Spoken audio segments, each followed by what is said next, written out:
सह्या घरी बसून होत आहे. मग निवेदन द्यायला पण आम्ही घरी जायचं. मॅडम तुम्ही सुद्धा 5 महिन्यात मीटिंग घेतलेली नाही. ठीक आहे ना, ती मीटिंग घ्यायलाच पाहिजे असा नियम नाहीये. सुद्धा तिथं बसून राहायला पाहिजे असा नियम नाही. जर बोलणार तर मग प्रत्युत्तर देणार. माझं म्हणणं काय आहे, आपल्याला प्रॉब्लेम सॉल्व्ह करायचा आहे का वाद आहे निवेदन मॅडम पण मग निवेदन द्यायला जर का आम्ही सीओना निवेदन दिलंय तुमच्यापर्यंत पोहोचताय ना ते जावक रजिस्टर तुम्ही ठेवा. तुमचे जे पत्र येतील त्याच्या बाबतीमध्ये माझ्याकडे आलं माझी रिसिप्ट ठेवून घ्या, त्याच्यावर मी उत्तर देतो. सिंपल विषय. पण तुम्ही नगराध्यक्ष मानायला तयार नाही. तुम्ही कशाला बोलता? अरे हे तुम्हाला शोभत नाही.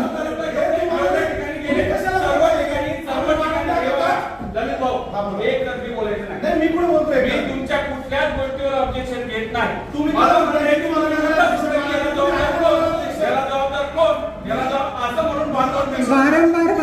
तेच बोलून सभेचा वेळ वाया घालवताय. जे पण विषय झालेले आहेत आम्ही सांगितलं समितीचे निर्णय घेऊ, त्याला आपण मान्यता देऊ. कुठं वाद झाला काय वाद? कारण आम्ही शांतता ठेवली होती. गंगाधरचं 3.5 कोटीचं टेंडर तुमच्या आधी शर्तीप्रमाणे झालं. कोणी ऑब्जेक्शन घेतलं? दादा मी काय अहो माझं काय म्हणणं आहे, एक मिनिट ह्या गोष्टींचा काही संबंध नाही इथं. मुख्य अधिकारी नगराध्यक्ष बसून अजेंडा सेट करतात. त्यांच्याकडे दिलं का तुमच्याकडे दिलं? त्यांनी का तुम्हाला फॉरवर्ड नाही केलं का? म्हणजे तुम्हाला मुख्य अधिकारी मान्य नाही? माझ्याकडे आलेलं नाही. म्हणजे तुम्हाला सीओ साहेब तेव्हा मी त्याच्यावर मुख्य अधिकारी साहेब तुम्ही सर आम्ही सेट केला का? चर्चा झाली की नाही? आरोप नाही दादा, माझा आरोप माझ्याकडे ओसी आरोप नाही आणि मी तुमचे विषय नसता घेत. दादा ऐकून घ्या तुम्ही. अध्यक्ष महोदय, प्रशासकीय अधिकारी म्हणून ती आणि तुम्ही बसून अजेंडा सेट करतात ना. तुम्ही एकट्यावर बसून अजेंडा एक 2 मिनिट. तुम्ही त्यांच्या मत काय हे देतात का? तुमचं एकट्याच्या अजेंडावर तुमचा अजेंडा तुम्ही पाहिजे. आम्हाला स्पेसिफिक सांगा. मी तुम्हाला स्पेसिफिक उत्तर देतो. प्रत्येक वेळेस तुम्ही एक ऐकून घ्या. खास करून मला तुमच्याबद्दल सांगायचंय. तुम्ही प्रत्येक वेळेस एकच विषय, याला जबाबदार कोण, याला जबाबदार कोण.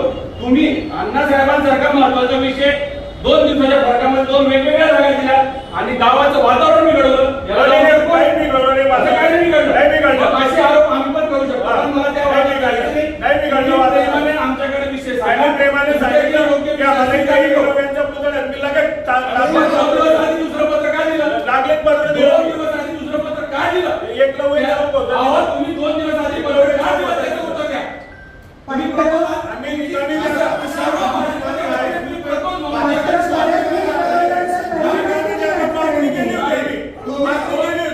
आवाज पण वाढवला मी. तुम्ही जास्त आवाजात बोलता तुम्ही नेहमी. मी काय बोलतो? विषय शांत करता तुम्ही. कसं काय तुम्ही विषयाच्या पत्राच्या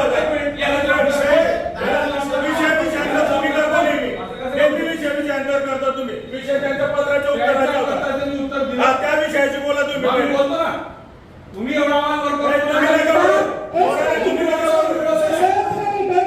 चोरांना नका बोलू. आपल्याला मीटिंग थोडी शांतता घ्या. आपल्याला विषय मार्गी लावायचे. आपण भांडणात काही आम्ही विषय शांततेने सगळे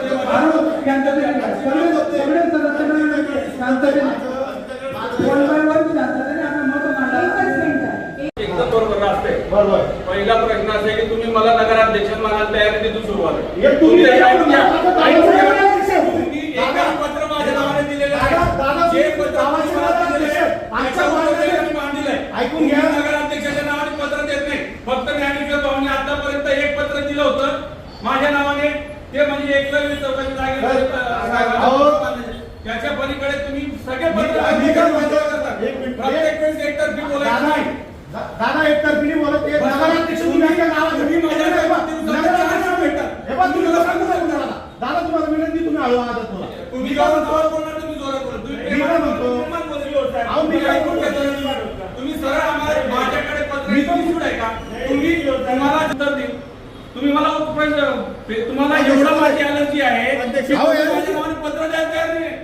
मी एक पत्र दिलं अहो. तुम्हाला. मी एक पत्र दिलंय मॅडमांच्या देऊ ना मग दिलंय. त्याचं उत्तर देईल ना तुम्हाला उत्तर दिलं तुम्ही लगेच आता दिलं पत्र उद्या दिलं सगळं काय तुम्हाला त्या ज्ञानेश पठाण ऐकून घ्या. ज्ञानेश पठाणाने तुम्हाला सगळ्यांना पत्र दिलेलं आहे की भ्रष्टाचाराचा आरोप झाल्यावर खुलासा करा एक महिना झाला का खुलासा केला नाही मी ना प्रश्न दोन्ही साईडला विचारले जाऊ शकतात माझं म्हणणं असं आहे की तुम्ही पहिले आम्ही तुमच्या कुठल्याही समितीमध्ये तुमच्या कुठल्याही याच्यामध्ये माझा इंटरफेरन्स नाही पण तुम्ही एकतर्फी आरोप करणार तर ते बरोबर माझी विनंती अशाच घडामोडींचा आढावा घेण्यासाठी आजच आपल्या YouTube चॅनलला सबस्क्राईब करा.